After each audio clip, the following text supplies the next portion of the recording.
ในวันที่16มังกร2026ผ่านมานี้การนำเมืองไซจำพรได้จัดงานบุญทอดตนผ้าป่าสามัคคีขึ้นโดยการนำพาเป็นเจ้าศรัทธาของท่านไกรสอนจันทร์ศินากรรมการพรรคแขวงเลขาคณะบริหารงานพรรคเมืองไซจำพรมีประธานคณะประจำพรรคเมืองกรรมการพรรคเมืองหัวหน้าห้องการพนักงานราชการกำลังป้องกันศาสตร์ป้องกันความสงบตลอดฮอดนักธุรกิจพ่อค้าสาวขายและพ่อแม่ประชาชนบัดเผาทั่วเมืองไซจำพรเข้าร่วมอย่างเป็นขบวนอันฟุดฟื้น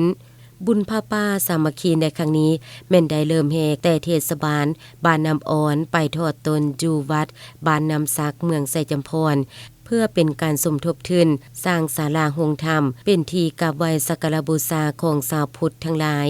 พร้อมนั้นในพิธียังได้มีการแห่ยอดโซฟ้าปึมปะไตรปิฎกต้นกาลพฤกษ์จากสำนักงานห้องว่าการเมืองและภาคส่วนต่างๆที่เข้าร่วมเฮ็ดบุญในเทื่อนี้ยังมีบรรยากาศเบิกบานม่วนซื่น